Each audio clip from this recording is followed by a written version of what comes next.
welcome back in my experience on 5 minutes with Cerita Alpi. Di video kali ini saya akan share mengenai pertama kali ekspor itu gimana sih bisa dealing sama buyer, terus dealing juga sama si suppliernya. Sedangkan di sini kita hanya sebagai trader saja atau sebagai tim tengah saja atau yang biasa disebut mediator. Justru dengan adanya trader itu kita bisa menghasilkan income, bukan hanya sekedar dipandang negatif seperti broker ataupun mediator. Nah, ini dia salah satu produk yang kita ekspor, yaitu arang atau yang biasa disebut dengan charcoal. Kita ekspor ke beberapa negara yang ada di Timur Tengah. Nah, pertama kali kita mendapatkan buyer itu sebetulnya tanpa sengaja. Jadi kita memiliki relasi dari KBRI yang ada di Muscat, Oman. Mereka mendapatkan buyer dan ingin berkunjung ke Indonesia untuk visit ke beberapa pabrik arang. Lalu dari KBRI mempercayakan kepada kami untuk memfasilitasi para buyer tersebut hingga akhirnya kami bisa melakukan dealing dan bisa melakukan ekspor ke Timur Tengah. Nah, untuk bisa ekspor tersebut tentunya nggak mudah ya, karena ada banyak dokumen-dokumen yang harus kita persiapkan.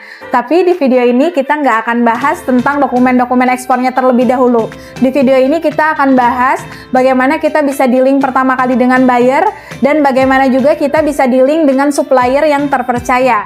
Nah, untuk bisa dealing dengan buyer, saat itu sebetulnya saya itu bertemu buyer itu di Jakarta, kemudian kita bawa mereka ke area Semarang dan langsung visit ke pabrik. Tentunya sempat ada rasa takut ya, kayak aduh takutnya si buyer itu nanti potong kompas atau cut off kita dan langsung ke supplier. Tapi ternyata tidak. Buyer itu kalau udah nyaman sama kita, dia bakalan percaya dan bisa melalui trader kayak gitu. Selain itu juga, buyer itu bakalan cross-check juga profiling dari si trader tersebut tentunya. Nah, untuk bisa dealingnya itu yang pertama, kita harus tahu dulu produk knowledge yang akan kita jual.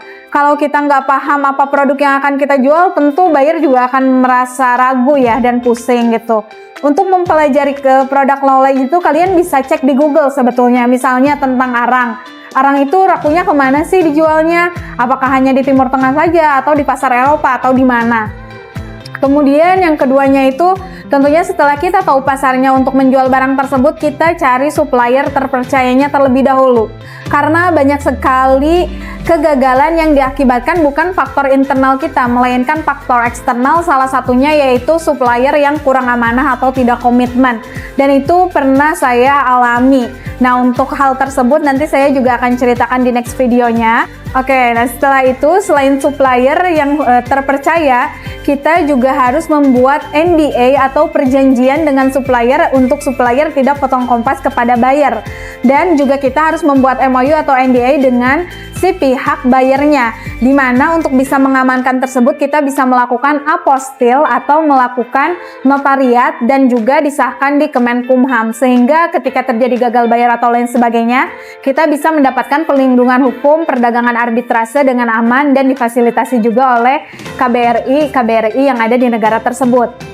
Selanjutnya, selain itu, cara kita bisa membuat buyer nyaman itu adalah kita bisa meyakinkan bahwa barang kita ini berkualitas dan ditunjukkan dengan hasil uji lab yang sudah ada atau diberikan oleh supplier. Dan selanjutnya itu kita dari mana sih bisa dapat fee-nya gitu.